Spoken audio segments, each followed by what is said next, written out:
Voice of Yamato 55. It's 55, guys. 55 is a good round number. Let's cover the C9 stuff first. So, Cloud9 parts ways with head coach Mithy. I love Mithy. I think he's brilliant. Super fucking good mind for the game. You know, I have empathy for anyone that you know, goes through change like this, and especially because we have so limited information from the outside. I think it's tough. You know, from the outside, from what we worked with, C9 was quite a dysfunctional team. I think it stemmed also from last year. There's been a couple of years where C9 didn't manage to win. Of course, Mithy did have a stint at 100 Thieves. C9 fans rabbited for Mithy's head for the whole year, or really, I don't know what happened in the C9, you know, Reddit or so forth. But I do think that like making this move from outside does make sense, especially knowing what the rumored transition is. I think that there are certain elements of C9 that have like C9 always came across as a very like in terms of their gameplay came across as quite arrogant, and I think that there were times and periods where they didn't spearhead, you know, their gameplay in a way and make them selves, you know, really aligned with their own strengths. I think that it could have gone a long way. Like, I think if they were a team that played for Berserker back in summer, I think that they would have beaten Golden Guardians and NRG in the run-up, right? I think that there were times where C9 was a lot weaker than they should have been, and I think that having a change-up does make sense based on what we know about the team's gameplay. Jack is just caving to the Reddit fan base. So the thing is, I have this opinion without knowing anything about the C9 fan base. I think this is a move that makes sense. It's a move that does make sense in the context of what the changes are. Fudge, I think, was a player that had a very wide range, but he had such a low floor. And I think that for a top laner, I think that's something that is inherently dangerous. I think that in a lot of cases as the top laner, you need to be a mountain. You know, you need to be a mountain. And I think that Fudge was a liability in a lot of cases, especially in you know, in the last playoffs. Like, in terms of the rumor, right, we have Thanatos expected to join Cloud9 and then Reapered, right? If you implement a Korean player in such a short term, if you implement someone like Thanatos in the short term, I think bringing in a Korean coach that you have history with, I think that I think it just makes sense. Reaper had a very, very good tenure on Cloud9. I'm not quite sure how the relationship ended, but Reaper had success on C9. And, if you are thinking about C9 salvaging this year, considering they've made a massive investment, I'm sure, into Jojo Pyun and having Berserker, you know, these are players that you need to make sure that you succeed while you have them. And I think this is a gangster move, you know? Thanatos was someone that did really, really well during LCK, like the Challenger League. He was doing super, super well. He was dropping MVP performances in the Challenger League.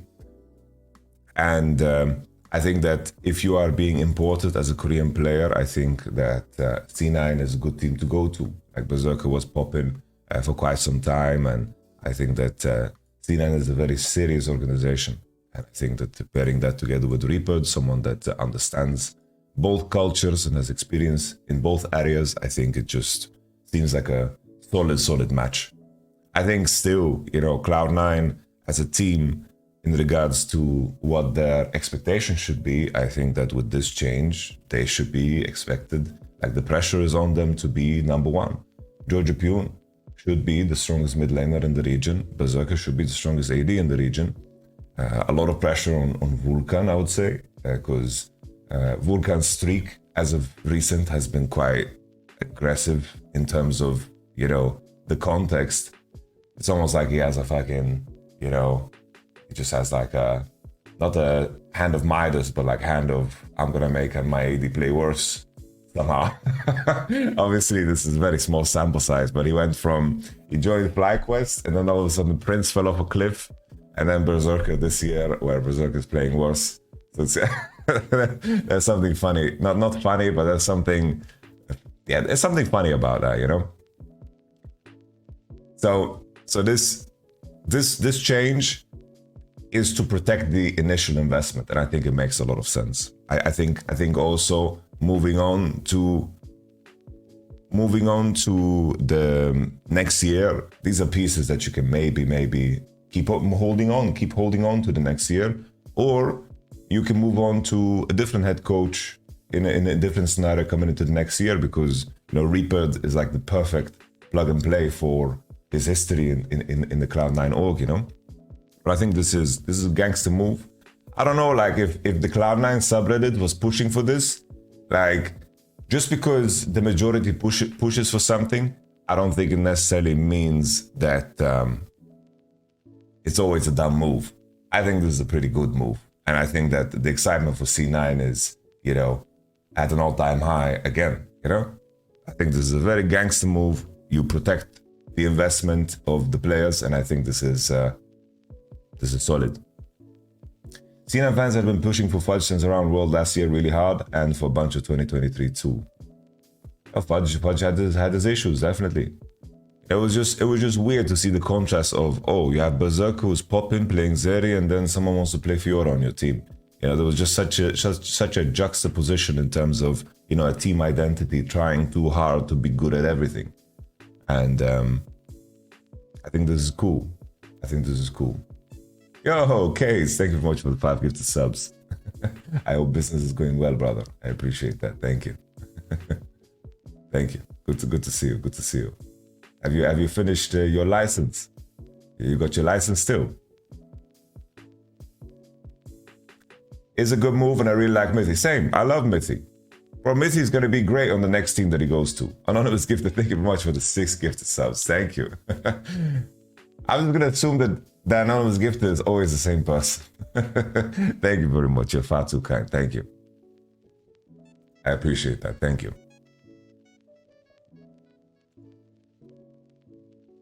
So anyhow, I think it's a great move from C9, and the same as Case. I appreciate Mithy, and I think Mithy is a person that should be, you know, a target for teams. You know, like if I saw Mithy going back to Fnatic, that would be pretty cold. You know, that would be pretty damn cold to see a little Mithy in Fnatic.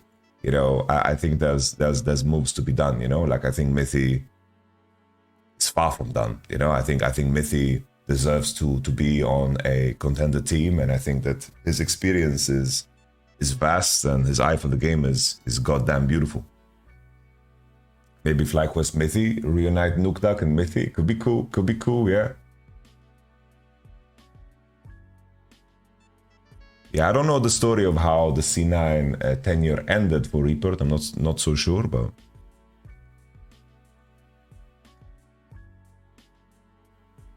okay, let's talk about the T1 situation, guys. The T1 situation. So there's been a lot of information, a lot of conversation. I just finished up my instructor license literally yesterday, which was a long track, but no need to read that up. Oh, shit. yeah, that at the end. I start reading out loud from messages and people that I trust. But there you go. I'm glad that you did. Good for you, man. Okay, T1 situation is quite. I think there's a lot of nuance to the situation, and I want to cover that nuance because on Twitter it's quite difficult. I think first and foremost, I think it's important to highlight that How Alive performed super well, right? How Alive performed very well, and I think that 100% they deserved they deserve 100% of the credit, right? How Alive, really good preparation, really good, you know, gameplay in general. All of the players really performed really fucking well. You had the Doran Classic against Zeus. You had Peanut and Delay really popping. You had Viper really showing up big time on a large variety of champions, you know. You had the Zeri performance, the Senna performance. The Nashor setups should be studied by teams to reenact them, right? And that's needs to be said, right? Plain and simple, they outperformed them. I think that the main issue, I think, that should be highlighted is the fact that this is a problem in the first place is very bad. Like, I have great sympathy for T1 as a business. Basically, the players can't stream, they can't do their obligations, it impacts their finances, it disrupts solo queue, it disrupts the flow of their life. It is very, very, frustrating to deal with. Any team that would have to deal with this, it's a pain point, a major, major pain point. And it can definitely affect performance, for sure, right? There's a lot of things that are outside of your control, right? And you wish that at least your practice environment is in your control. So it can be very draining. But I add, right, that elements outside of your control can impact performance, and teams have to deal with that. But this is a case where T1 has to deal with something just because of the scale of their notoriety that has made them into a target, and some elements that should be in their control is no longer in their control due to forces way larger than them. Additionally, I sympathize with the situation to not want to like address this heavily publicly, because this would put a bad light on their partners, right? They are partnered with Riot Games. And the truth is, Riot Games Korea has really dropped the ball here. Like, that is the most extreme thing. The most extreme thing here is that Riot Games Korea has really dropped the ball. The fact that the IP address is getting leaked through the anti-cheat program, this is my understanding, is that there is a specific anti-cheat program that is used in Korea and I believe also in Japan. And it leaks out the IP address when it's tied to summoner IDs. So T1, their streamers and their players have very high profile accounts. You want to play high on the ladder, and keeping your account hidden is a very difficult thing, right? Because it coincides with scrim practice and so forth. Finding these accounts, especially these high profile players, is quite easy. So they find the IP address as soon as a certain player goes into game, and it's very difficult, of course, then to keep yourself moving, because wherever you play on this account, that IP address and that location then becomes tainted, right? You can do things, maybe you can do some workarounds, maybe use a VPN, but then the moment you have to switch up the VPN, and you have to, it's very draining still.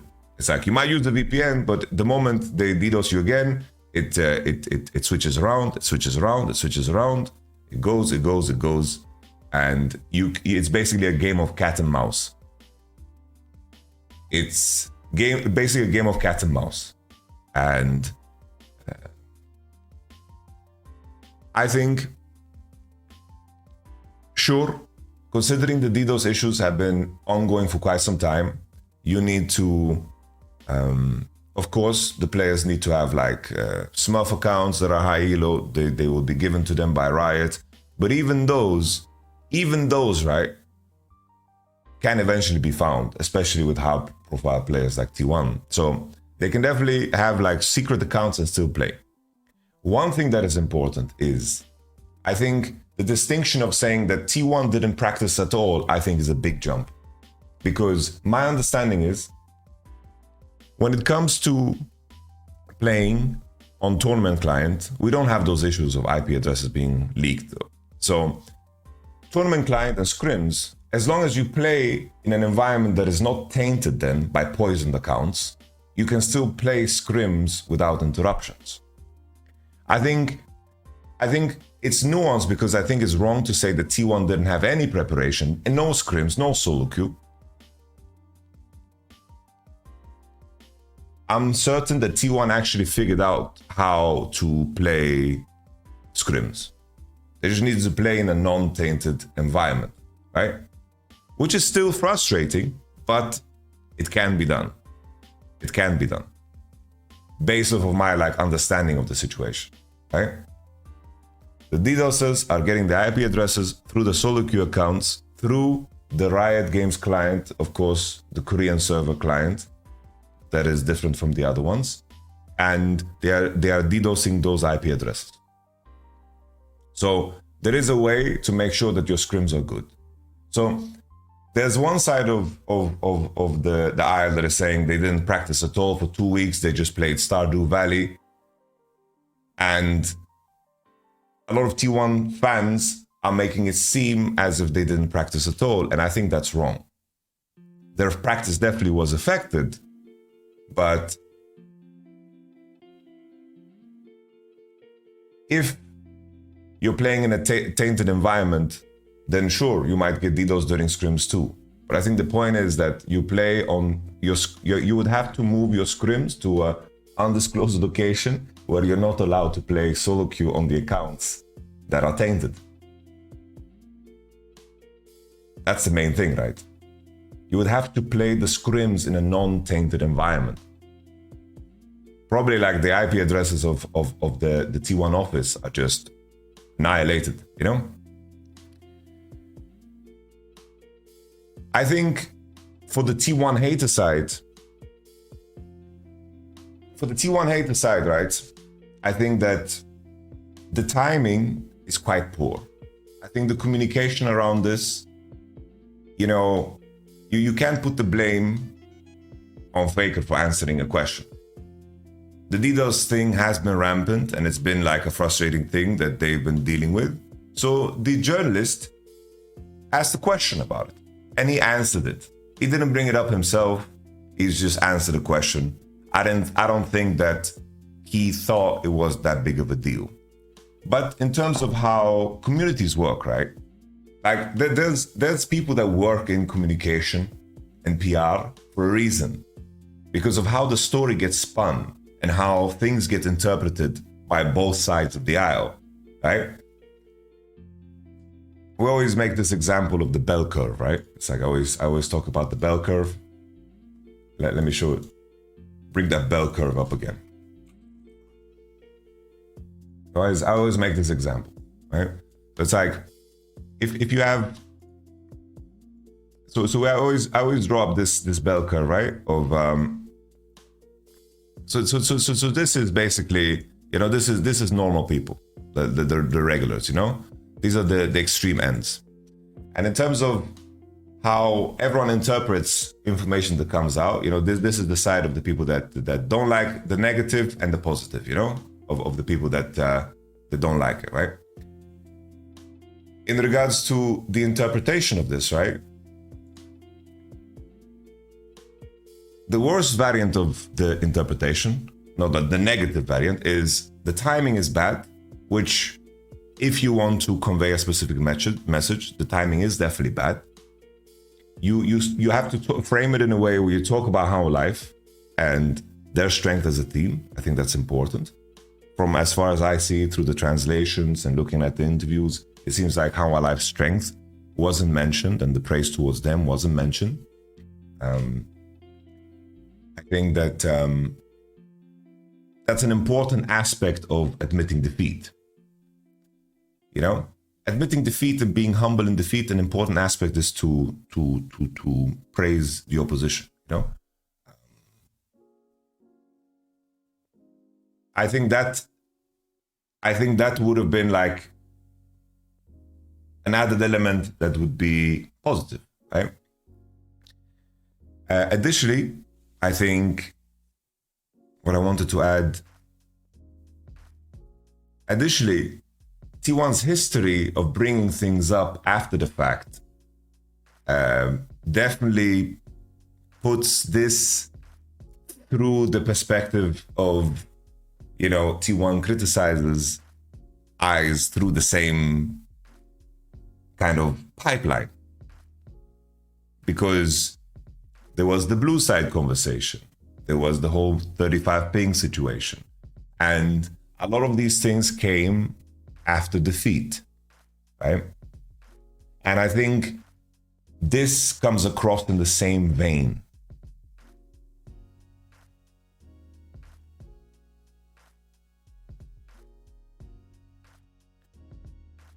This definitely comes across in the same vein. So I don't think it's completely crazy for people that maybe are on this side of the spectrum to interpret this in a certain way. Right? I think if you wanted to handle this the best way possible, I think that you have people that are not the players talk about this. Right? If you had people that are not the players talk about this, our players are going through very tough conditions, we're working our ass off to try to make it work, but our players are really, really talking strong. Faker does not speak badly of his opponents, he is consistent on that. And there's been a moment where, like, I remember MSI, they said that RNG are not special at all. And that's something that rubbed people the wrong way, you know?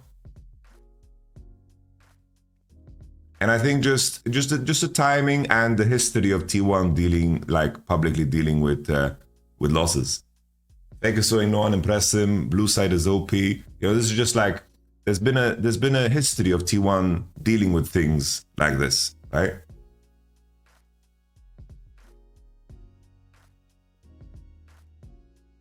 And I think that taints, you know, it's like those trends stick in the minds of people.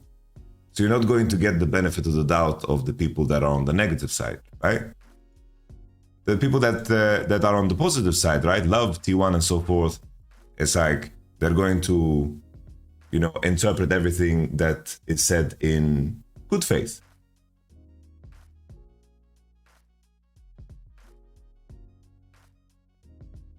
So no matter what Faker said or what T1 would have said or would have done, they just, you know, they will interpret it good no matter what T1 does.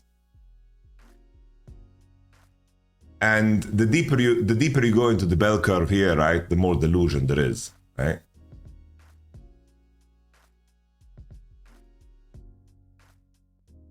So there was definitely a better way to handle this. And in terms of like what could have been done, it's like, I'm sure that they could have secured a scrim environment. I'm pretty certain that was possible. I think that the solo queue thing is very tricky because by the time you get high rank, maybe you get found again. There's ways to find out who you are, where you are. It's like the DDoSes, right? I think that I've covered everything. I think that the organization could have done communication around this better, but I also have sympathy for the position that maybe they didn't want to put Riot in a negative light. Maybe they didn't want to put, you know, maybe this is like an ongoing investigation. Maybe there's something in place that makes it harder to communicate, right? Because in the end, like, this is really, really bad for Riot. This is really, really, really bad for Riot Games Korea. That this is like ongoing.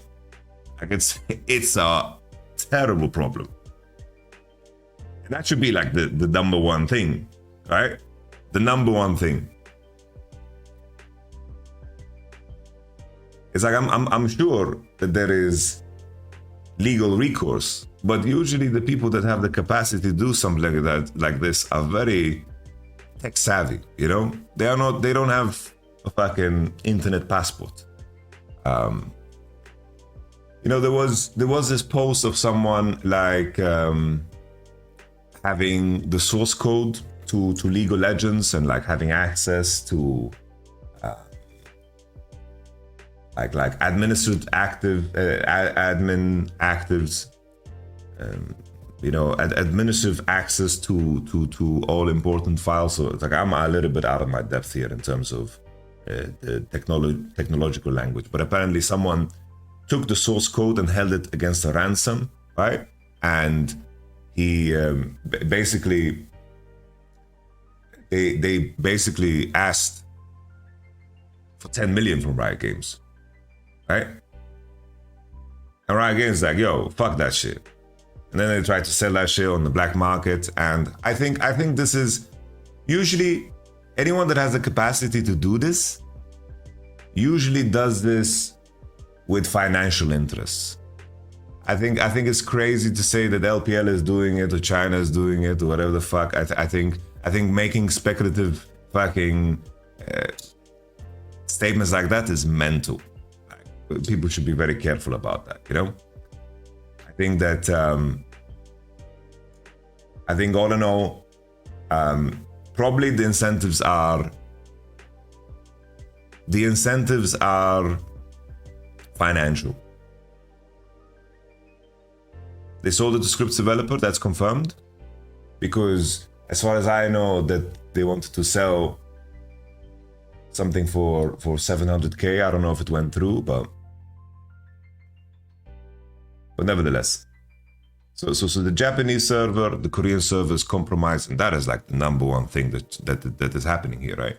And let's say if you're in a position that you have access to this, to raise awareness and to put pressure, you choose to pressure the team that has the most visibility, and that is T1. Like if you want to put pressure in order to create a circumstance where you get that ransom paid, you do it to the highest profile team in the world, which is T1. Because now everyone talks about it. This flaw in the Riot Korea League of Legends client is really a big problem. So, to summarize, I think that the communication could have been handled way better.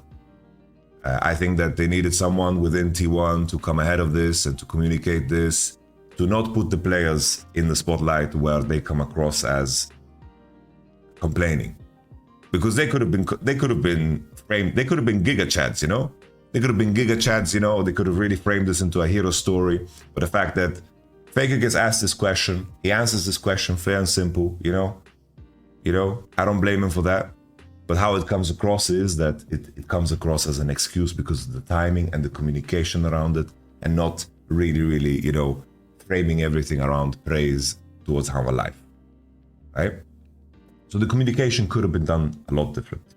Additionally, definitely, this is something that does affect practice, and that affects performance.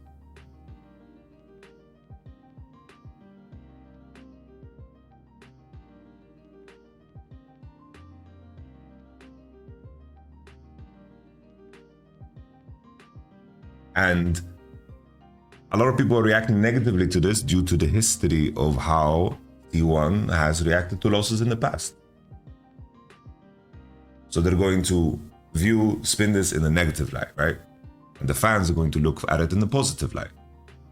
The same way, it's like, there's so much nuance to this, because the fans that are very sad about the loss, they are framing it in a way where T1 didn't practice for weeks. All they did was play Stardew Valley.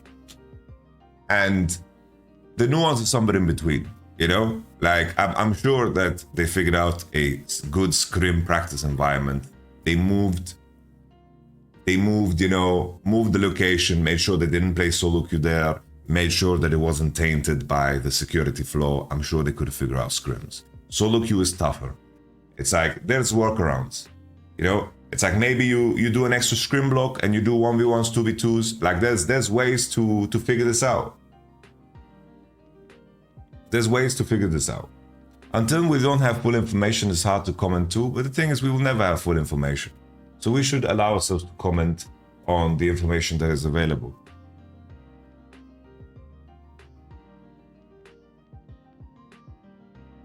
And the topic of using other accounts, definitely they can, but at some point, even those can be found.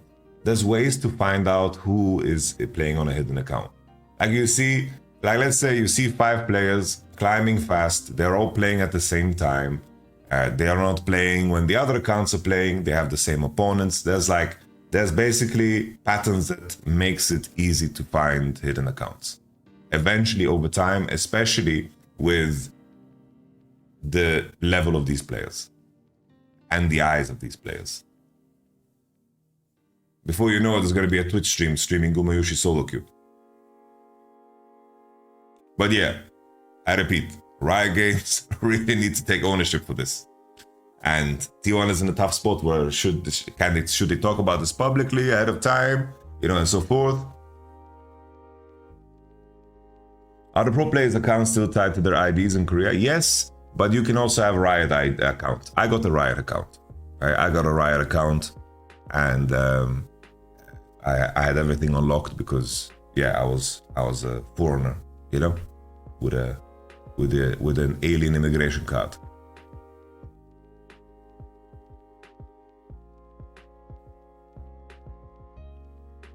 So it's like, you know, the tricky thing about this, right, is it's a big part of PR is also giving enough information so people can build their own narrative, right? It's like, in this case, just because they said so little, a lot of the T1 fans say, wow, they didn't practice for weeks. They didn't practice at all. But in reality, the truth is in between. Maybe 1 day, 2 days, they got cancellations because they kept DCing and they got DDoS. At that point, you should be able to figure it out and have an area that is not tainted. As someone who works in cybersecurity, just want to say, if there was source code leak, then DDoS prevention might require whole client restructured. Apparently, it's about the anti-cheat that is ongoing in Korea and so forth. So in terms of how the narrative is framed through little information, it's like the nuance of the conversation is important.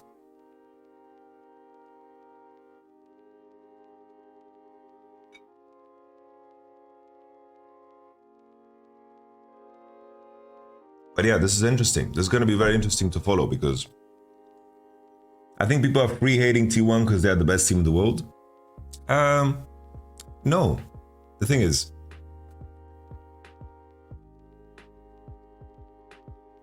T1 has the most amount of fans because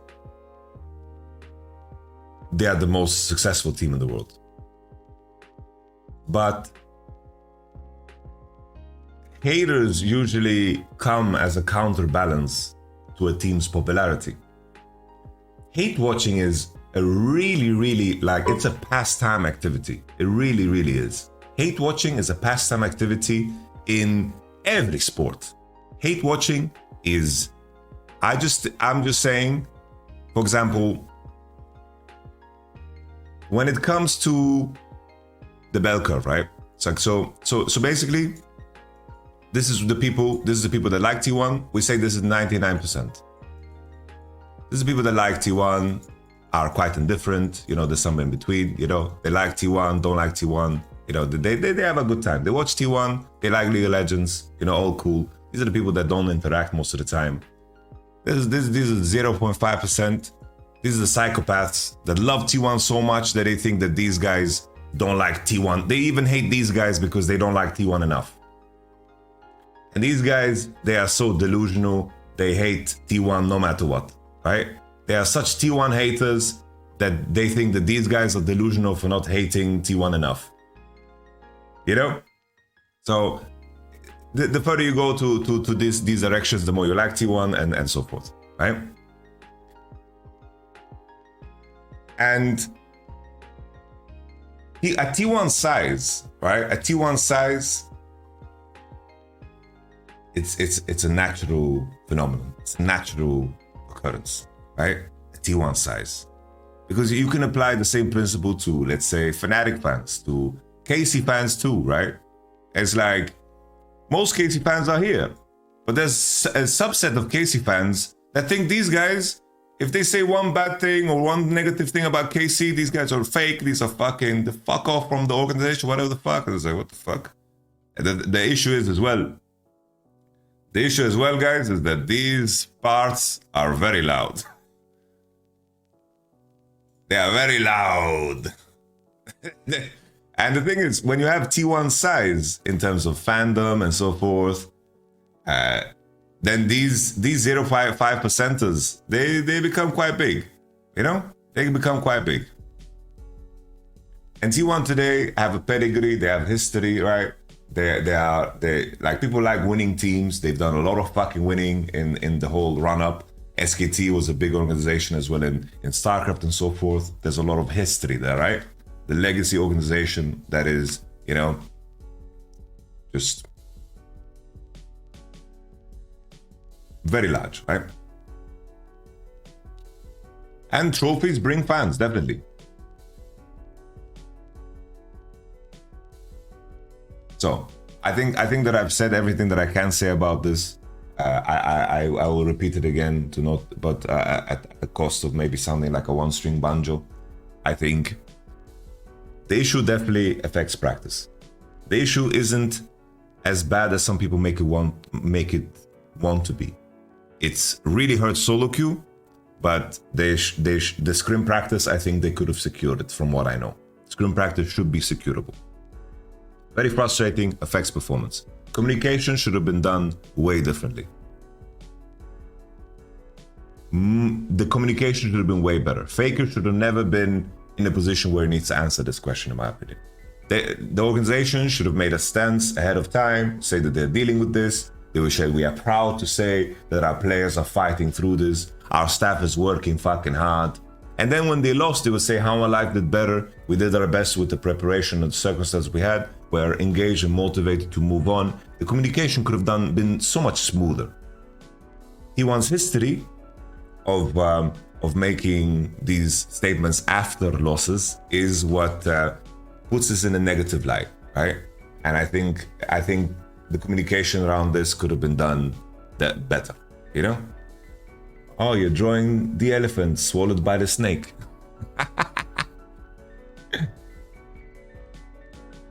And the thing is, when it's become so vague and uncontrolled, the reason I drew up the bell curve, is because the interpretation of depending on where you are here, the interpretation will be different.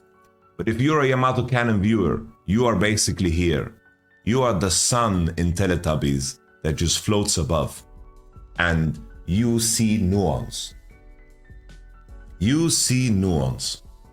You get it?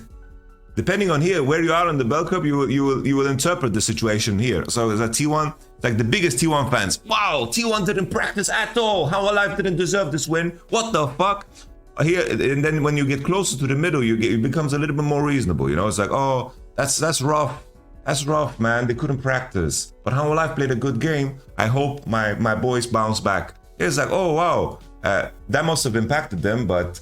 Come on, I think T1, with their pedigree, they're world champion. They should be able to figure this out. And then the more you go into here, the more crazy it gets, you know?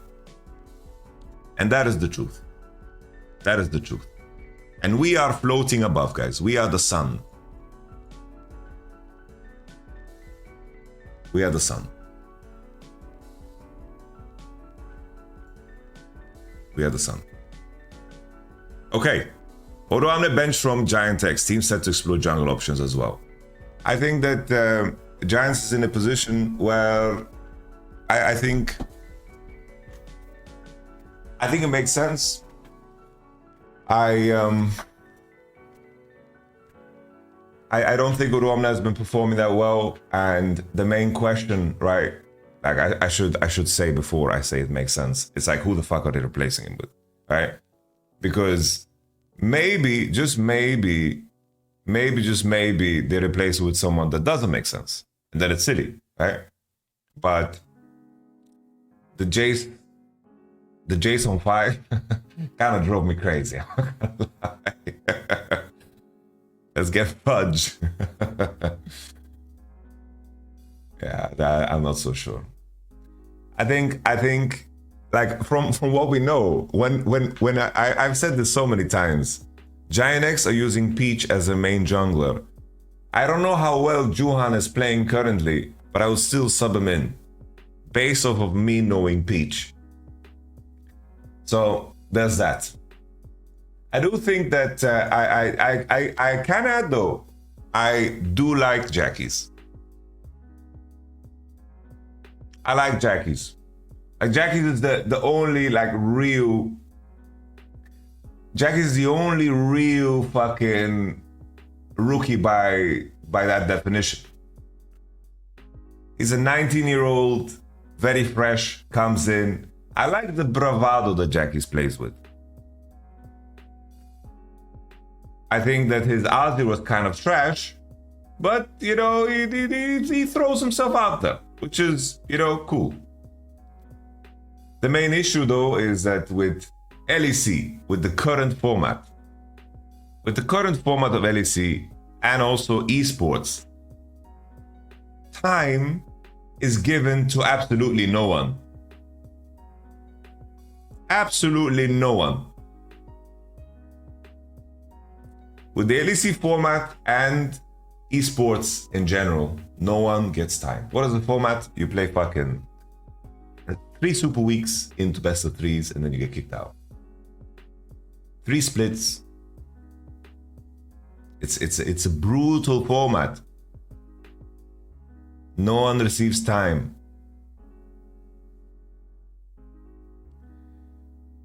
Even if we did 2 splits into season finals, I would be more tempted. I would be more tempted to give people time. Yeah, is that what you mean?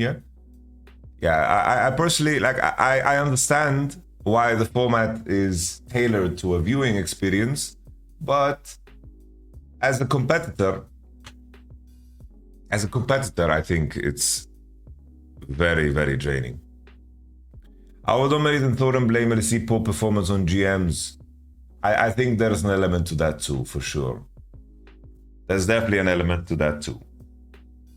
But the thing is, it's like the same way the coaches were big into us back in my days of playing. Now coaches are fucking serious and fucking take like I can remember how coaching was a joke. Now coaching is not a joke, man. Coaching is gangster as fuck, man. We have Mac, Dylan Falco and the gang, You have seriousness, You have Team Liquid in their squad. I'm not gonna toot my own horn. I got 10th place in my previous split, but like in terms of how I see the role. You think Coma is a joke? No, of course. What the fuck are you saying? Coma's a fucking legend. He's the GOAT. I'm saying there are people that didn't survive, and rightfully so. In the same way, there's a lot of GMs that shouldn't survive. I mean, like their work. Like they shouldn't have their job. I'm not saying anything else. Yeah. The thing is, I understand LEC is an entertainment product, and the organizations surviving and the esports thriving is the number one priority. If that is not true, then nothing else matters.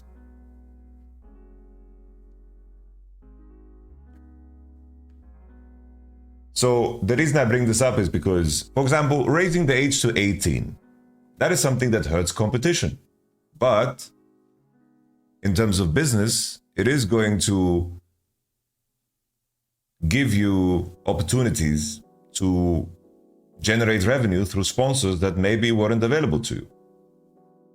So you don't have access to younger players, like in Korea and the LPO. Like you have 17-year-olds and 16-year-olds fucking dominating in China and in Korea, right? It has happened. So it hurts your competitive. It hurts competition. The same thing why I believe best of 3s are better for competition. I also understand that it's fucking expensive. Giga expensive. Because if you need to run fucking 7 show days a week in terms of how much money and the dilution of how much effort you can put into a show, it's really, it's crazy how much more money it costs. So I understand why BO1s need to exist and why best of 3s exist in this format where they are more limited, but they can keep the show days 3 a week. So I understand why the LEC is making the decisions for the sake of the long-term survival of the product. I just hope that they are not sitting in boardroom meetings right now. The people that fired essential people, great people, fired these essential people You know, I understand from business end, sometimes you need to make structural changes, and sometimes you've gone overboard on your spending, and there are certain things that you need to put in place. But I hope that the board members are not sitting. I'm imagining that there's these suits that are like sitting on the board, like, guys, our viewership has increased. Hey, see, I'm puffing my cigar. Hey, this is all me. We fired half of the fucking LEC, and we are still increasing our viewership. Hey, we deserve bonuses. But in reality, it's like, you see, when in reality, it's like Casey's in the organization, Ibai is more engaged than ever, you know, it's like, there's like real tangible things.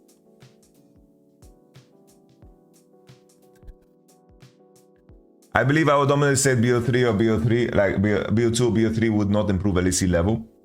Well, the truth is, before we go into JDG and Weibo, because it's starting, right? The truth is, the format is not gonna. There's nothing. And it's a there's nothing tangible. There's nothing tangible that can be done that will make the LEC better than China or Korea.